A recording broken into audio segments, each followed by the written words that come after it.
செவிவழி கதை கேட்க வந்திருக்கும் அன்பு நேயர்களுக்கு இனிய வணக்கங்கள். எழில் அன்பு ஆடியோ நாவல்ஸ் சேனலுக்கு உங்களை அன்புடன் வரவேற்கும் நான் உங்கள் RJ பிரீத்தி. கதை கேட்போம், காதுகளுக்கு இனிமை சேர்ப்போம்.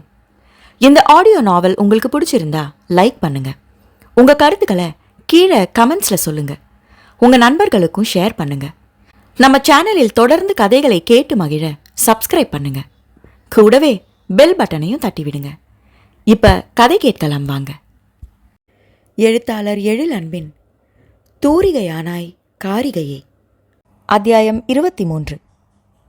குட் மார்னிங் ரோகிணி, இன்னைக்கு உனக்கு சாப்பிட என்ன வேணும் என்று காலை எழுந்து வந்ததும் சிரித்த முகத்துடன் கேட்டாள் பிரதன்யா.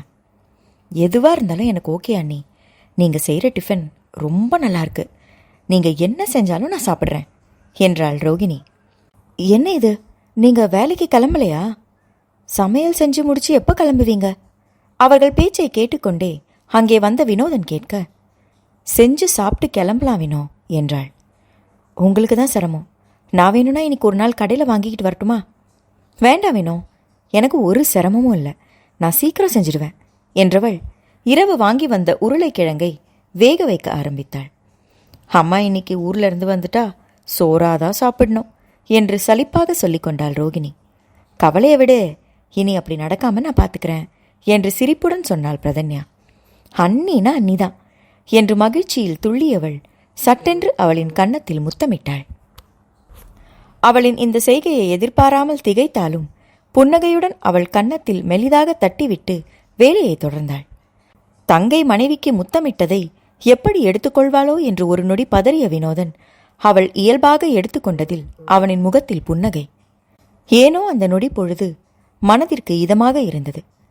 அழுத்தங்கள் இல்லாத இதமான காலை பொழுதை முதல் முறையாக அனுபவித்தவன் போல நின்றிருந்தவனின் பார்வை என்னவோ பிரதன்யாவை விட்டு சிறிதும் அகலவில்லை.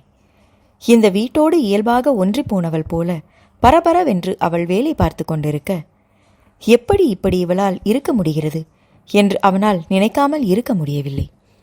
தான் பெரிய வீட்டு பெண், படித்து நல்ல வேலையில் இருப்பவள், எனக்காக நீங்கள் எல்லாம் மாற வேண்டும் என்று எந்த எண்ணமும் இல்லாமல் உங்களோடு நானும் ஒன்றானவள் என்று அவள் ஒவ்வொரு முறையும் நிரூபித்துக் கொண்டிருப்பது அவனின் மனதை இறகு போல் மென்மையாக்கி இருந்தது.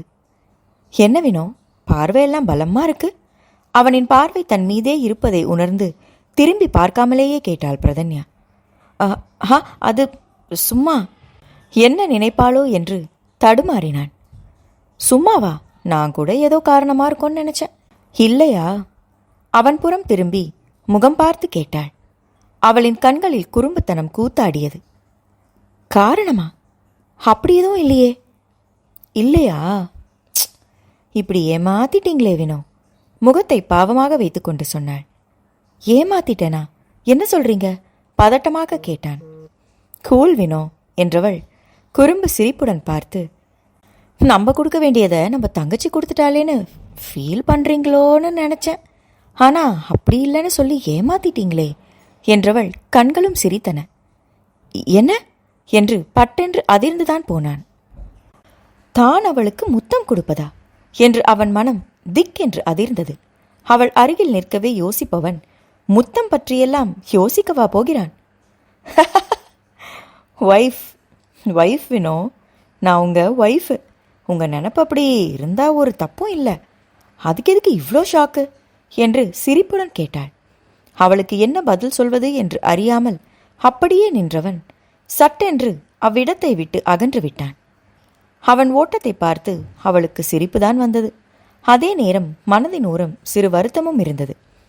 அவன் தன்னை சீண்ட தான் மனைவியாக மயங்கி ஓடி ஒளிய வேண்டும். ஆனால் இங்கே அப்படியே அனைத்தும் தலைகீழ் நடக்கிறது. இவனை எப்படி தன் கணவனாக மாற வைக்கப் போகிறோம் என்று ஏக்க பெருமூச்சு விட்டு கொண்டாள் பிரதன்யா. காலை உணவாக பூரியும் கிழங்கும் சாப்பிட்டுவிட்டு அவர் வேலையை பார்க்க கிளம்பினர். அதன் பிறகு சாந்தி வந்த பிறகும் 3 வேளையும் சாதம் மட்டுமே செய்ய விடாமல் தன் வேலையை பொறுத்து வீட்டில் இருக்கும் நேரம் தானே சமைக்க ஆரம்பித்தாள் பிரதன்யா. ஆரம்பத்தில் இவ்வளவு செலவா என்று புலம்பிய சாந்தி, அதெல்லாம் மருமகள் செலவு என்று தெரிந்ததும் செய்யட்டுமே என்று நினைத்து அமைதியாகிவிட்டார். இத்தனை நாட்களில் மாமியாரின் குணத்தை ஓரளவு புரிந்து கொண்டிருந்தாள் பிரதன்யா. சாப்பாட்டு விஷயத்தில் சிக்கனம் பார்க்கும் சாந்தி மற்ற செலவிற்கு அப்படி பார்த்ததில்லை. கையில் பணம் இருந்தால் தாராளமாக செலவு செய்வார். அதிலும் துணி எடுப்பதில்தான் அவரின் செலவு அதிகமாக இருக்கும். விதவிதமான டிசைனில் சேலையை உடுத்த ஆசைப்படுவார். அதேபோல் மகளுக்கும் எடுத்து விடுவார். வினோதனுக்கும் அப்படி எடுப்பாரா என்று பார்த்தால் அதுவும் இல்லை. அவன் தன்னிடம் இருக்கும் சொற்ப உடைகளை தான் மாறி மாறி உடுத்தி கொண்டிருந்தான். அவர் அப்படி அனாவசிய செலவு செய்வதால் தான் டிரைவராக வேலை பார்த்து கொண்டிருந்த போது அளவோடு காசு கொடுக்க ஆரம்பித்தான். இப்போதும் அதை விட்டு விடாமல் அவர் கையில் பணம் அளவாக வீட்டு செலவிற்கு மட்டும் கொடுத்துவிட்டு மீதி பணம் எல்லாம் சேமிக்க ஆரம்பித்திருந்தான். அந்த பணமும் கூட அவனுக்கு பற்றாது என்று தெரியும். வீட்டு வாடகை, கடை வாடகை, அதுபோக பிரதன்யாவிற்கு கொடுக்க வேறு சேர்த்து வைக்க வேண்டும் என்பதால் கையை கடிக்கும் நிலைதான். அதை சமாளிக்கத்தான் இரவு வேலைக்கு சென்று கொண்டிருந்தான். அதிலும் இரவு டிரைவர் வேலையில் அவனின் காராக இருந்தால் இன்னும் லாபம் பார்த்திருக்க முடியும். ஆனால் இப்பொழுது வாடகை கார் தான் ஓட்டிக்கொண்டிருப்பதால் அதிலும் அவனுக்கு சொற்ப வருமானமே. ஆனாலும் அந்த வருமானத்தையும் விட மனதில்லை. ஒவ்வொரு பைசாவும் அவனுக்கு தேவையாக இருந்தது. அதே நேரம் சிறிது சிறிதாக வீட்டு செலவை தன் பக்கம் எடுத்துக்கொண்டாள் பிரதன்யா. அதிலும் சாந்தி அவளை எடுக்க வைத்தார் என்று சொன்னால் மிகையல்ல. அவளின் வேலையை பார்த்து அவளிடம் லேசான பயம் இருந்தாலும் அவள் வீட்டில் இருக்கும்போது குடும்ப செலவை பற்றி புலம்பி தள்ளுவார். கையை கடிக்காத அளவிற்கு வினோதன் வீட்டு செலவிற்கு பணம் தந்துமே கூட என்னவோ அவன் சரியாக பணம் தராதது போல அவரின் புலம்பல் நாளுக்கு நாள் அதிகரிக்க வீட்டுக்கு தேவையான பொருட்களை தானே வாங்கி போட ஆரம்பித்தாள். வினோதனுக்கு விஷயம் தெரிய வர அவன் அவளிடம் வந்து நின்றான். வீட்டு செலவுக்கு நான் அம்மா கிட்ட காசு கொடுக்குறேனே, அப்புறம் நீங்க ஏன் செலவு பண்றீங்க என்று கேட்டான். ஏன் வினோ, இந்த வீட்டுக்கு நான் செலவு பண்ணக்கூடாதா? அவளின் கேள்வி வழக்கம் போல கூர்மையுடன் வந்து விழுந்தது. அப்படி சொல்லல. இப்ப நீங்க செலவு செஞ்சா அம்மா கிட்ட கொடுக்கற காசெல்லாம் அனாவசியமா செலவு செய்வாங்க. எதுக்கு தேவையில்லாத செலவு? நீங்க உங்க பணத்தை நீங்களே வச்சுக்கோங்களேன், செலவு பண்ண வேண்டாம் என்றான். சோ நீங்க வேற நான் வேறன்னு சொல்றீங்க என்றவளை, என்ன இது, நான் என்ன சொன்னா என்பது போல பார்த்தான். நீங்க சொல்றதெல்லாம் புரியதான் செய்யுது வினோ. ஆனா இது என் வீடு, என் வீட்டுக்கு செலவு செய்ய வேண்டான்னு சொல்லாதீங்க. அத்தையை அனாவசிய செலவு செய்ய விடாம பார்த்துக்க வேண்டியது உங்க பொறுப்பு என்று முடித்து கொண்டாள். இதற்கு மேலும் செலவு செய்ய வேண்டாம் என தான் சொன்னால் இது அவள் வீடு இல்லை என்றுதான் சொல்வது போல ஆகிவிடும் என்று அவன்தான் அவள் செயலை ஏற்றுக்கொள்ளும்படி போல ஆகிற்று. ஆனால் அதன் பிறகு அன்னைக்கு கொடுக்கும் தொகையை கணிசமாக குறைத்து கொண்டான். அதில் சாந்தி கோபப்பட்டாலும் அதையெல்லாம் அவன் பொருட்படுத்தவே இல்லை. ஒவ்வொரு பைசா சம்பாதிக்கவும் உறக்கம் துறந்து ஓடிக்கொண்டிருந்தவனுக்கு அன்னையின் கோபம் பொருட்டே இல்லை என்று ஆகி போனது. சின்ன சின்ன சலசலப்புடன் அவர்களின் வாழ்க்கை ஓடிக்கொண்டிருந்தது. பிரதன்யா அந்த வீட்டோடும் வீடு மனிதர்களோடும் தன்னை ஒன்றிணைத்துக் கொண்டாள். ரோகிணி பிரதன்யாவிற்குள் கலகலப்பாக பேசிக்கொள்ளும் அளவிற்கு நெருக்கம் அதிகமாகியிருந்தது. பாடத்தில் எதுவும் சந்தேகம் இருந்தாலும் தன் அண்ணியிடம் தயங்காமல் கேட்டுக்கொள்வாள். அவர்களின் அந்த நெருக்கத்தை பார்த்து புன்சிரிப்புடன் கடந்து விடுவான் வினோதன். அன்றும் இரவு உணவு முடித்த பின் பாடத்தில் ரோகிணி கேட்ட ஒரு சந்தேகத்திற்கு பதில் சொல்லிவிட்டு மாடிக்கு வந்தாள் பிரதன்யா. இரவு வேலைக்கு செல்ல தயாராக இருந்த வினோதன் அவளிடம் பேச வேண்டும் என்றான். என்ன வினோ என்று கேட்டதும் தன் சட்டை பையிலிருந்து கத்தையாக பணத்தை எடுத்து கொடுத்தான். என்ன பணம் வினோ இது, என்கிட்ட ஏன் கொடுக்குறீங்க என்று கேட்டாள். உங்க பணம்தான் மேடம் என்ற வினோதனை புரியாமல் பார்த்தாள். ஏன் பணமா? கடைக்கு நீங்க கொடுத்த பணம் கொஞ்சம் கொஞ்சமா கொடுக்குறேன்னு சொல்லியிருந்தேனே. கடை திறந்து இனியோட 2 மாசம் ஆயிடுச்சு. இந்த 2 மாசத்துல வந்த பணம் இது என்றான். அவன் பேச பேச கைகளை கட்டிக்கொண்டு அழுத்தமாக பார்த்து நின்றாள் பிரதன்யா. வாங்கிக்கோங்க மேடம் என்று அவள் புறம் நீட்டிய கையை மடக்காமல் நின்றான் வினோதன். சோ என்ன உங்க மனைவியா பார்க்கவே மாட்டீங்க? அதே அழுத்தம் அவள் கேள்வியிலும். நான் உங்களை என் மனைவியா பார்க்கறதுக்கும் இந்த பணத்துக்கும் எந்த சம்பந்தமும் இல்லையே என்றான் வினோதன். புரிஞ்சுதான் பேசுறீங்களா வினோ? நல்லாவே புரிஞ்சுதான் பேசுறேன். நீங்க என் மனைவியா ஆகிறதுக்கு முன்னாடியே உங்களுக்கு இந்த பணத்தை திருப்பி கொடுத்துடணுன்ற எண்ணத்துல தான் நீங்க எனக்கு வச்சு கொடுத்த கடையை ஏத்துக்கிட்டேன். அந்த எண்ணம் இன்னும் அப்படியே தான் இருக்கு. நீங்கள் என் மனைவி ஆயிட்டதுனால அந்த பணத்தை அப்படியே கொடுக்காம விட்டா என் மனைவி பணத்தில் தான் நான் வாழ்கிறேன்னு பேச்சு வரும். எனக்கு அது வேண்டாம் என்றான் தெளிவாக. ஏன் வினோ, மனைவி பணத்தில் முன்னேறினா அது கேவலமா என்ன? சேச்சே, என்ன இது பெரிய வார்த்தையெல்லாம் சொல்லிக்கிட்டு? கண்டிப்புடன் அவள் பேச்சை தடுத்தான். அப்படி நீங்கள் நினைக்கிறது தானே சொல்கிறேன் வினோ. கண்டிப்பாக நான் அப்படி நினைக்கல. ஆனால் என்னோட தன்மானம்னு ஒன்று இருக்கே, அது எனக்கு குத்துது. எனக்கு பிடிச்ச வேலை பார்க்குறேன்னு சந்தோஷம் இருந்தாலும் அதை என்னால் முழுசாக அனுபவிக்க முடியல. அந்த கடையோ அந்த கடையில் இருக்கிற பொருட்களோ உனக்கு சொந்தமில்லைன்னு ஒவ்வொரு நிமிஷமும் என்னை குடையுது. இப்போ எப்படி நான் நைட்டு வாடகை வண்டி ஓட்டி சம்பாதிக்கிறேனோ அதே ஃபீல் தான் கடையில் இருக்கும்போதும் எனக்கு தோணுது. ஒரு முதலாளியாக என்னால் ஃபீல் பண்ணவே முடியல. தன் மனதில் இருக்கும் ஒருவித அழுத்தத்தை சொல்லியே விட்டிருந்தான் வினோதன். என் பணம் உங்கள் பணம் போல தானே வினோ, ஏன் பிரித்து பார்க்குறீங்க? அவன் சொன்னது புரிந்தாலும் அவளால் அவன் தனக்கு பணம் கொடுப்பதை ஏற்றுக்கொள்ளவே முடியவில்லை. அவனுக்காக, அவன் விருப்பத்திற்காக பார்த்து பார்த்து வைத்த கடை அது. அதற்கு பணம் வாங்குவதா? அதுவும் இப்போது தான் அவன் மனைவியாக இருக்கும்போது அப்படி திருப்பி கொடுக்க வேண்டிய தேவை இல்லை என்றுதான் நினைத்தாள். தாயா பிள்ளையா இருந்தாலும் வாயும் வயிறும் வேறதானே மேடம். தாய் பிள்ளைக்கே அப்படிங்கும்போது கணவன் மனைவின்னு வரும்போது மட்டும் அது மாறிடுமா என்ன? கணவன் மனைவியா இருந்தாலும் பண விஷயத்தில் சரியா இல்லைனா அதுவே தேவையில்லாத பிரச்சனைக்கு தான் வழிவகுக்கும். ப்ளீஸ், இதுக்கு மேலே எதுவும் பேச வேண்டாம், வாங்கிக்கோங்க என்றான். அவன் என்னதான் சொன்னாலும் அவளால் ஏற்றுக்கொள்ளவே முடியவில்லை. மனமெல்லாம் கணவன் சொல்லும் காரணங்களை ஏற்றுக்கொள்ள முடியாத தடுமாற்றம். என் கணவனுக்கு நான் செலவு செய்தால் என்ன குறைந்து விடுவேன் என்ற எண்ணம்தான் அவளுக்கு. அதனால் மறுப்பாக தலையை அசைத்தாள். என்னோட உணர்வுகளை புரிஞ்சிருந்தா உங்ககிட்ட இருந்து மறுப்பு வந்திருக்காது. இதை உங்ககிட்ட இருந்து நான் எதிர்பார்க்கல என்றவன் அவள் கையை பிடித்து அதில் பணத்தை வைத்துவிட்டு அங்கிருந்து அகன்றான். வினோதன் தன் முடிவிலிருந்து சிறிதும் மாறுவதாக இல்லை. அவனுக்குள் இருக்கும் போராட்டங்களில் இந்த கடை விஷயமும் ஒன்று. என்னதான் தான் மீண்டும் பிடித்த வேலை செய்கிறோம் என்ற திருப்தியில் இருந்தாலும் அந்த கடையை அவனால் முழுமனதோடு ஏற்றுக்கொள்ள முடியவில்லை. அதோடு அவளின் அன்னையே கூட சொல்லி காட்டக்கூடும், என் மகள் வைத்துக் கொடுத்த கடையில் சம்பாதித்துதானே அவளுக்கே சோறு போடுகிறான் என்று. சுகன்யா அப்படி சொல்லக்கூடியவர்தான். அதனால்தான் பிரதன்யா வீட்டு செலவுக்கு பணம் கொடுப்பதை விட்டுவிட்டாலும் தன் அன்னைக்கு கொடுக்கும் பணத்தை மிச்சப்படுத்தி இப்பொழுது கொடுத்த பணத்துடன் வீட்டுக்கு அவள் கொடுத்த பணத்தையும் சேர்த்தேதான் கொடுத்தான்.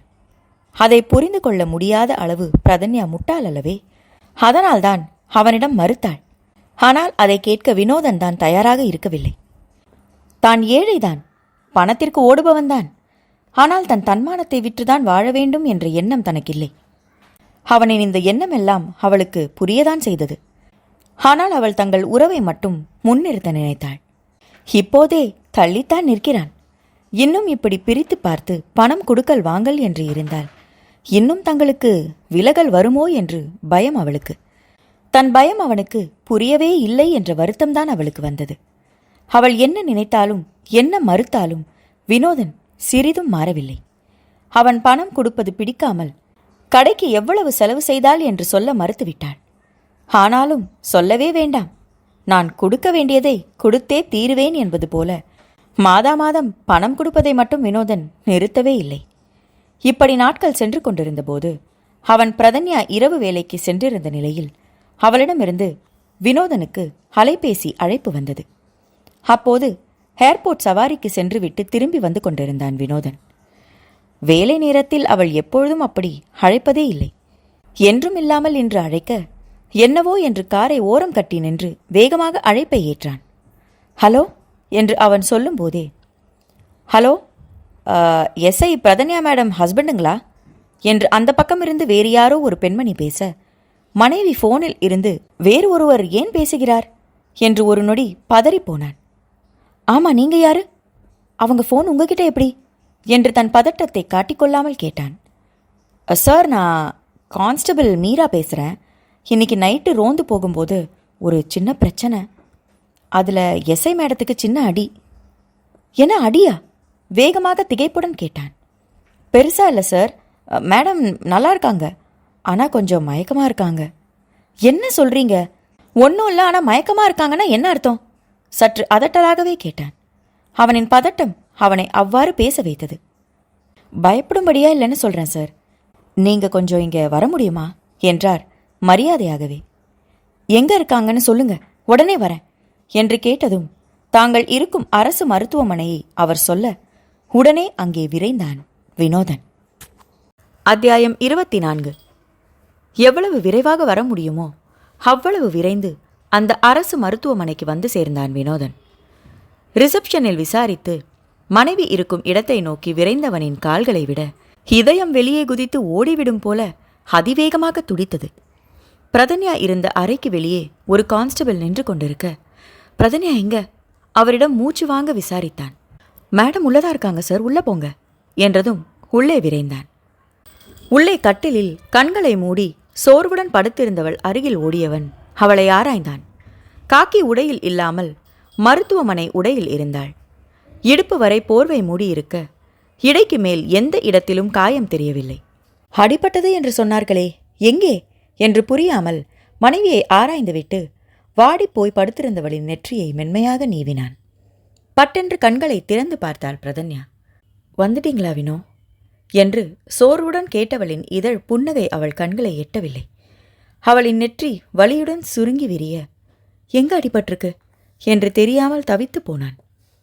என்னாச்சு மேடம், எங்க அடிபட்டது என்று பதட்டத்துடன் கேட்டான். காலில் என்றதும் வேகமாக போர்வையை விலக்கி பார்த்தான். கால் முட்டியில் மட்டும் பெரிதாக கட்டு போட்டிருக்க கட்டை பார்த்ததுமே தெரிந்தது பெரிய காயம் என்று. என்னாச்சு, எப்படி இப்படி அடிபட்டது என்று வேதனையுடன் விசாரித்தான். அது ஒரு ராஸ்கல் என்று பல்லை கடித்தவள் மேலும் பேச முடியாமல், தாகமா இருக்கு வினோ என்று உலர்ந்த உதடுகளுடன் முணுமுணுத்தாள். இதோ இதோ என்றவன் சுற்றும் முற்றும் பார்த்தான். அங்கே தண்ணீர் இருக்காமல் இருக்க வெளியே சென்றான். என்ன சார் வேணும்? வெளியிலிருந்து கான்ஸ்டபிள் மீரா விசாரிக்க, தண்ணி வேணும் என்றான். இதோ போய் வாங்கிட்டு வந்துடுறேன் சார். அவர் சென்றதும் மீண்டும் உள்ளே வந்தான். தண்ணி வாங்க போயிருக்காங்க என்றவன் மனைவியின் கையை பிடித்து கொண்டு அங்கிருந்த இருக்கையில் அமர்ந்தான். என்றவளால் பேச முடியவில்லை. உடலெல்லாம் சோர்வாக இருந்தது. அடிக்கடி முகத்தை வலியில் சுளித்தாள். அவளின் வலியை பார்க்க பார்க்க அவன் உயிர் துடித்தது. காய்ந்த உதடுகளுடன் பேச வேண்டாம் என்று அவள் கையை தடவி கொடுத்து கொண்டே அமைதியாக அமர்ந்திருந்தான். கான்ஸ்டபிள் மீரா தண்ணீரை கொண்டு வந்து கொடுக்க மனைவியின் முதுகில் கை கொடுத்து தூக்கி அமர வைக்கப் போனான். ஆ, வேண்டா வினோ என்று வலியுடன் கத்தினாள் பிரதன்யா. என்ன என்ன, வேற எங்க வலிக்குது? பதறி விசாரித்தான். சார் சார், அவங்கள கீழே விடுங்க என்று கான்ஸ்டபிளும் வேகமாக தடுக்க அவளை மீண்டும் படுக்க வைத்தான். என்னாச்சுன்னு சொல்ல போறீங்களா இல்லையா என்று அதட்டலாக கத்தினான். அவங்களுக்கு முதுகிலையும் அடிபட்டிருக்கு சார், டாக்டர் பெட் ரெஸ்ட் எடுக்க சொல்லியிருக்காரு என்று கான்ஸ்டபிள் சொல்ல, முதுகில் அடிபட்டிருக்கா, எப்படி என்று கேட்டதும் நடந்ததை சொல்ல ஆரம்பித்தார். இன்னைக்கு ரோந்துக்கு போனப்ப ஒரு பைக்காரன் அந்த ஏரியாவில் சந்தேகப்படுறபடியாக சுற்றிக்கிட்டு இருந்தான். அவனை ட்ரேஸ் பண்ணி போனோம். அப்போது ஒரு சந்தில் நுழைஞ்சிட்டான். ஜீப்பில் போக முடியாமல் இறங்கி எந்த பக்கம் போனான்னு பார்க்க போனோம். திடீர்னு சந்தில் இருந்து எங்களை நோக்கி வந்துட்டான். முட்டு சந்து அது, போக வழி இல்லாமல் திரும்ப இந்த பக்கமே வந்திருக்கான். மேடம் முன்னாடி போயிட்டு இருந்தாங்க. அவங்க சுதாரிக்கிறதுக்கு முன்னாடி பைக்கை அவங்க மேலே இடித்து தள்ளிட்டு வேகமாக தப்பிச்சு போயிட்டான். மேடம் விழுந்ததில் முதுகுலையும் கால்லையும் அடிபட்டுருச்சு என்றார். அவனை சும்மாவை விட்டீங்க, பிடிச்சிங்களா இல்லையா என்று கோபத்துடன் கேட்டான். அந்த நிலையிலும் மேடம் அவன் பைக் நம்பரை நோட் பண்ணி உடனே கண்ட்ரோல் ரூமுக்கு சொல்லிட்டாங்க. ஒரு செக் போஸ்டில் அவனை மடக்கி பிடிச்சாச்சு. அந்த ஏரியாவில் திருட வந்தவன் அவன் என்றார். ராஸ்கல் என்று பல்லை கடித்தவன் மனைவியின் கழுத்தை மட்டும் லேசாக தூக்கிவிட்டு தண்ணீரை குடிக்க வைத்தான். இனி நீங்கள் பார்த்துக்கிறீங்களா சார்? நான் ஸ்டேஷனுக்கு போயிட்டு காலையில் வரேன் என்று அந்த கான்ஸ்டபிள் சொல்ல அவரை அனுப்பி வைத்தான். உதட்டை தாண்டி வழிந்த தண்ணீரை தன் கைக்குட்டையால் துடைத்து விட்டான். பார்த்திருந்திருக்க கூடாதா என்று அவன் கேட்கவே இல்லை. அவனுக்கு தெரியும் அவள் கவனமாக தான் செயல்பட்டிருப்பாள் என்று. அவளிடம் அஜாக்கிரதையே இருக்காதே என்று நன்றாக அறிந்தவன்தானே. அதனால் அந்த கேள்வி அவனிடமிருந்து எழவே இல்லை. ரொம்ப வலிக்குதா மேடம் என்று மென்மையாக கேட்டான். அவனின் கண்களை கூர்ந்து பார்த்தவள், நீங்க இப்படி மேடம்னு சொல்றது தான் ரொம்ப வலிக்குது வேணும் என்று சொல்லிவிட்டு கண்களை மூடிக்கொண்டாள். அந்த வலி நிறைந்த குரல் அவனை ஏதோ செய்தது. உங்க அப்பா அம்மாவுக்கு சொல்லணுமா என்று மேடத்தை தவிர்த்து பேச்சை மாற்றினான். வேண்டாம், காலையில் சொல்லிக்கலாம். அத்தைக்கிட்டேயும் காலையில் சொன்னா போதும் என்றாள். அதற்கு மேல் என்ன பேசுவது என்று தெரியவில்லை. அவளுக்கு முதுகில் எங்கே அடிபட்டிருக்கிறது என்று தெரிந்து கொள்ள வேண்டும் போல் இருந்தது. ஆனால் இதுவரை விலகியே இருந்துவிட்டு இப்பொழுது கேட்க சங்கோஜமாக இருந்தது. உங்களுக்கு கோவம்லாம் வருமா வேணும்? ஏன் இப்படி ஒரு கேள்வி? கான்ஸ்டபிள் ஃபோன் போட்டு சொன்னபோது கோவமா அதட்டிட்டீங்களாமே. இப்போ கூட கொஞ்ச நேரத்துக்கு முன்னாடி கோவமாக கத்துனீங்க. உங்களுக்கு இவ்வளோ கோவம் வரும்னு எனக்கு இன்னைக்கு தான் தெரியும் என்றாள், உதட்டில் தவழ்ந்த லேசான சிரிப்புடன். அப்போதுதான் தன்னையே உணர்ந்தான் வினோதன். அவனுக்கு கோபம் வரும்தான், ஆனால் அது வெளிவரும் நேரம் எப்போதாவதாக தான் இருக்கும். அதிலும் பிரதன்யாவிற்கு அடிபட்டு விட்டது என்று தெரிந்ததும் அவன் அடைந்த பதட்டம், துடிப்பு. இதற்கு முன் அவளுக்கு அடிபட்ட போதும் பதறி துடித்திருக்கிறான் தான். ஆனால் அன்றைய துடிப்பிற்கும் இன்றைய துடிப்பிற்கும் இருந்த வித்தியாசத்தை அவனால் உணர முடிந்தது. அவன் அதை பற்றிய யோசனையில் இருந்தபோது, உங்க வேலை வேணும் என்று கேட்டு அவன் சிந்தனையை கலைத்தாள் பிரதன்யா. இதோ இப்போ ஃபோன் போட்டு லீவ் சொல்லிடுறேன் என்றவன் உடனே விடுமுறை தெரிவித்து விட்டான். என்னால் உங்களுக்கு இன்னைக்கு சம்பாத்தியம் போயிடுச்சு என்றாள்.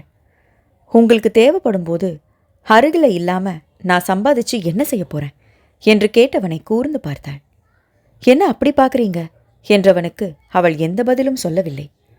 அமைதியாக கண்களை மூடிக்கொண்டாள்.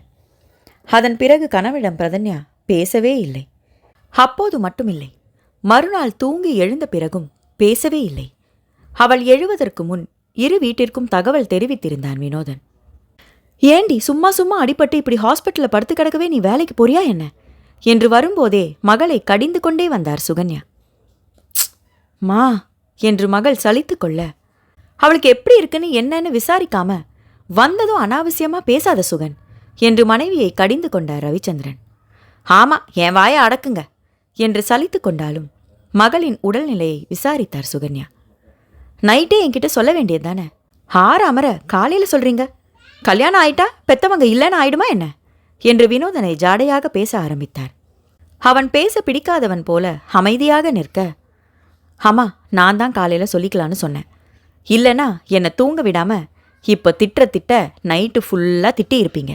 பிரதன்யா அம்மாவின் வாயை அடைத்தாள். மகளுடன் வந்த சாந்தி நலம் விசாரித்து விட்டு ஒதுங்கிக் கொள்ள, என்ன அண்ணி இப்படி ஆயிடுச்சு, ரொம்ப வலிக்குதா அண்ணி என்று கண்கலங்க கேட்டாள் ரோகிணி. ரொம்ப வலிக்கலடா, நீ அழாத என்று அவளை தேற்றினாள் பிரதன்யா. அவர்களின் ஒற்றுமையை சுகன்யா வாயை பிளந்து பார்க்க, மகள் புகுந்த வீட்டுடன் ஒன்றிவிட்டாள் என்று சந்தோஷம் கொண்டார் ரவிச்சந்திரன். காலையில் பரிசோதிக்க வந்த மருத்துவரிடம் தன் மனைவியின் உடல்நிலையை பற்றி விசாரித்தான் வினோதன். முதுகுல அடிப்பட்டதுல 2-3 நாளைக்கு பெட் ரெஸ்ட் எடுத்தா சரியா போயிடும். கால் காயம்தான் ஆற கொஞ்சம் லேட் ஆகும். வலிக்கு மாத்திரை எழுதி கொடுத்துருக்கேன். 4 நாளைக்கு ஒரு முறை கால் கட்டு மாற்றணும் என்றார். வீட்டுக்கு எப்போ அழைச்சிட்டு போகலாம் டாக்டர்? வீட்லேயும் பெட் ரெஸ்ட் எடுத்துக்கிறதா இருந்தா இன்னைக்கே கூட அழைச்சிட்டு போகலாம் என்று சொல்லிவிட்டு சென்றார். அப்போ நம்ம வீட்டுக்கு போயிடலாம் தன்யா, நீ அங்கே வந்து ரெஸ்ட் எடு என்று சுகன்யா சொன்னதும் திகைத்து மனைவியை பார்த்தான் வினோதன். எங்கே அங்கே செல்கிறேன் என்று மனைவி சொல்லிவிடுவாளா என்று பதட்டம் அவனிடம். அவனின் கண்களை பார்த்து கொண்டே அன்னைக்கு பதில் சொல்வதை தள்ளி போட்டாள் பிரதன்யா. நீங்க போய் டிஸ்சார்ஜை ஏற்பாடு செஞ்சுட்டு வாங்க. காரில் கூட்டிட்டு போக முடியலன்னா ஒரு ஆம்புலன்ஸை சொல்லுங்க, அதில் கூட்டிட்டு போயிடலாம் என்று சுகன்யா அடுத்தடுத்து திட்டமிட வினோதனின் பதட்டம் அதிகமானது. இல்லை, நீங்க நம்ம வீட்டுக்கு வாங்க, நான் உங்களை பார்த்துக்கிறேன் என்று மனைவியின் அருகில் நெருங்கி மற்றவர்களுக்கு கேட்காத வண்ணம் மெல்லிய குரலில் சொன்னான். ஆனால் அவனுக்கு பதில் சொல்லாமல் பிரதன்யா அமைதியாக இருக்க, ப்ளீஸ் சொல்லுங்க என்றான் வற்புறுத்தலாக. ஆனால் பிரதன்யா வாயை திறந்தால் இல்லை. ஏன் என்று கூர்ந்து பார்த்தவனுக்கு அப்போதுதான் அனைவரிடம் பேசிய மனைவி தன்னிடம் பேசவே இல்லை என்று உரைத்தது. ஏன் என்னிடம் பேசவில்லை என்ற எண்ணம் ஓடினாலும் அதை பற்றி மேலும் யோசிக்க விடாமல் ரவிச்சந்திரன் விசாரிக்க செல்ல, சார் நில்லுங்க என்று அவரை நிறுத்தினான். என்ன வினோ? பிரதன்யாவை நான் எங்க வீட்டுக்கு கூட்டிக்கிட்டு போறேன் என்றான். உங்க வீட்டுக்கா? அங்க எப்படி அவ ரெஸ்ட் எடுக்க முடியும்? எங்க வீட்லயாவது வேலைக்காரங்க இருக்காங்க, நான் இருக்கேன், நாங்க நல்லபடியா பார்த்துக்குவோம். நான் எங்க வீட்டுக்கு தான் கூட்டிக்கிட்டு போவேன் சுகன்யா பிடிவாதமாக சொல்ல, நான் பார்த்துக்கிறேன் என்னோட மனைவி எங்க வீட்டுக்கு தான் வரணும். அவர் முகம் பார்க்காமல் எங்கோ பார்த்து கொண்டு சொன்னான் வினோதன். அங்க என்ன வசதி இருக்குன்னு அங்க அனுப்ப முடியும் என்று சுகன்யா சொல்ல, நீ ஏண்டா இப்படி பிடிவாதம் பிடிக்கிற? அவங்க வீட்லையாவது மருமக வசதியா ரெஸ்ட் எடுப்பா. நம்ம வீட்டில் நீ கடைக்கும் வேலைக்கும் ஓடுறவ, உன்னால எப்படி பார்த்துக்க முடியும்? அவங்க கூட்டிக்கிட்டு போகட்டுமே, பேசாம இரு என்றார் சாந்தி. எங்கே தான் மருமகளுக்கு சேவகம் செய்ய வேண்டியது வந்துவிடுமோ என்ற பயம் அவருக்கு. அதான் அவங்களே சொல்லிட்டாங்கல்ல, அப்புறம் என்ன, நீங்க ஏற்பாட பாருங்க, கணவரை முடுக்கிவிட்டார் சுகன்யா. இத்தனை பேசியும் பிரதன்யா அமைதியாக இருக்க, அவளின் அமைதியில் அப்பொழுது அவளுக்கு தாய் வீடு செல்வதுதான் விருப்பம் போல என்று நினைத்த வினோதனின் முகம் இறுகிப் போனது. அவளுக்கே விருப்பம் என்றபோது தானினி இங்கே எதற்கு என்று தோன்ற வேகமாக அந்த அறையை விட்டு செல்லப் போனான். அவன் வாயிலை தாண்டும் முன் கேட்ட பிரதன்யாவின் குரலில் அவனின் நடை நின்று போனது. நான் எங்க வீட்டுக்கு போறேன்பா, வினோ என்னை பார்த்துப்பாரு, நீங்க கிளம்புங்க என்று சொல்லிக் கொண்டிருந்தாள் பிரதன்யா. என்ன என்ன பேசுற நீ என்று சுகன்யா அதட்ட, சுகன் அவளுக்கு எது விருப்பமோ அதை செய்யட்டும், நீ அமைதியாயிரு என்று மகளின் மனம் புரிந்தது போல் சொன்னார் ரவிச்சந்திரன். மகிழ்ச்சியுடன் மீண்டும் உள்ளே வந்த வினோதன் மனைவியின் முகம் பார்த்து சிரிக்க, அவளோ முகத்தை திருப்பிக் கொண்டாள். மனைவிக்கு தன்மேல் ஏதோ கோபம் என்று முகம் சுணங்கினாலும் அவளை வீட்டிற்கு அழைத்து செல்லும் ஏற்பாட்டை செய்ய ஆரம்பித்தான். மருத்துவமனையிலேயே அவளிடம் சொல்லிக்கொண்டு அவளின் பெற்றோர் சென்றுவிட, தங்கள் வீட்டிற்கு அழைத்து சென்று அவளை தூக்கி வந்து மாடி அறையிலேயே இருக்க வைத்தான் வினோதன். நீ பார்த்துக்கோ, நான் போய் சமைக்கிறேன் என்று சென்ற சாந்தி அதற்கு பிறகு மேலே வரவில்லை. ரோகிணியும் அமர்ந்து அண்ணியிடம் சிறிது நேரம் பேசிக் கொண்டிருந்தவள் பின்பு கீழே சென்று விட்டாள். அவர்கள் சென்றதும் அந்த அறையில் வினோதன் பிரதன்யா மட்டும். வினோதன் அந்த அறையில் அவ்வளவு நேரம் இருந்தது இதுவே முதல் முறை. அவ்வளவு நேரம் சலசலவென்று ரோகிணியிடம் பேசிக் கொண்டிருந்த பிரதன்யா அப்பொழுது மௌனத்தை துணைக்கு அழைத்து கொண்டாள். அவள் கட்டிலில் படுத்திருக்க ஒரு பிளாஸ்டிக் நாற்காலியை கட்டிலின் அருகில் எடுத்து போட்டு அமர்ந்து கொண்டான் வினோதன். பிரதன்யா விழித்துதான் இருந்தாள். கணவன் முகத்தையே பார்த்து கொண்டுதான் இருந்தாள். ஆனாலும் இருவரின் மூச்சு விடும் சத்தம் தவிர அந்த அறையில் வேறு எந்த சத்தமும் கேட்கவில்லை. மருத்துவமனையில் இருந்து வர மாலை ஆகியிருந்தது. காலையிலிருந்தே அவனிடம் ஒரு வார்த்தை பேசவில்லை அவள். அவளின் மௌனம் அவனை வதைத்து கொண்டிருந்தது. ஏன் தன்னிடம் பேச மறுக்கிறாள் என்ற கேள்வி அவனுள் வண்டாக குடைந்து கொண்டிருந்தது. கேள்விக்கு பதில் தந்தே ஆக வேண்டும் என்ற ஆவல் ஊந்தி தள்ள, என் மேல உங்களுக்கு என்ன கோபம் என்று கேட்டான். அவன் கண்களையே கூர்ந்து பார்த்தவளின் உதடுகள் பிரிந்து பதில் சொல்வாளா என்று அடம் பிடித்தது. பதில் சொல்ல மாட்டீங்களா என்று இப்போதே அவனின் கேள்வியில் அவளின் கண்களில் கோபம் துளிர்த்ததை உணர முடிந்தது. நான் ஏதாவது தப்பு செஞ்சிட்டனா? உங்க வீட்டுக்கு போக விடாம தடுத்துட்டேன்னு கோவமா என்ற கேள்விக்கும் அவளிடமிருந்து பதில் இல்லை. அவளின் மௌனம் அவனை நிலையில்லாமல் தவிக்க வைக்க நாற்காலியிலிருந்து எழுந்து அறைக்குள் வேகமாக இந்த பக்கமும் அந்த பக்கமும் நடந்தான். ஏன் என்கிட்ட பேச மாட்டேங்கிறீங்கன்னு சொல்ல மாட்டீங்களா? அப்படி நான் என்ன தப்பு செஞ்சேன்? உங்களுக்கு உங்க வீட்டுக்கு தான் போகணும்னா சொல்லுங்க, இப்பவே அங்க கொண்டு போய் விட்டுடுறேன் என்றான். பிரதன்யா சிறிதும் அசைந்தால் இல்லை. அவள் பேசாமல் இருந்தது வினோதனுக்கு வேதனை நெஞ்சை இறுகி பிடித்தது போல் இருந்தது. அவளின் முகத்தில் இப்பொழுது சில மாற்றங்கள். அதில் ஒருவித தவிப்பு, சங்கடம், அவஸ்தை தெரிந்தது. என்னவோ என்று பதறியவன், என்னாச்சு, என்ன செய்யுது என்று அவளின் அருகில் சென்று கேட்டான். இப்போதும் அவள் பதில் சொல்லவில்லை. எங்கேயாவது வலிக்குதா? மௌனம். அவள் முகத்தில் நிமிடத்திற்கு நிமிடம் அவஸ்தை கூடிக்கொண்டே போனதே தவிர வாயை திறந்து பதில் சொல்வேனா என்றாள். என்ன செய்யுதுன்னு சொல்லுங்களேன். வலிக்குதா? வேற எதுவும் வேணுமா? என்ன பிடிக்கலையா? என் மேல கோவமா என்று கேள்விகள் மாறி மாறி அவனிடமிருந்து வந்து கொண்டே இருந்தன.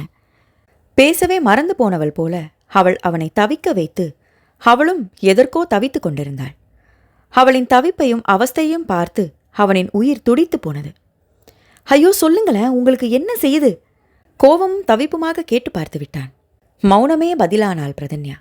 அதிலும் அவள் ஒரு மாதிரி உடலை முறுக்கி நெளிந்து அவஸ்தைப்பட உடைந்தே போனான். அவள் படும் கஷ்டத்தை தாழ முடியாதவன், தன்யா இப்போ உனக்கு என்ன செய்துன்னு சொல்ல போறியா இல்லையா என்று கத்தியே விட்டான். அடுத்த நொடி வினோ என்று அழைப்பை உதிர்த்த பிரதன்யாவின் உதடுகள் மெல்ல பிரிந்து புன்னகை புரிந்தன.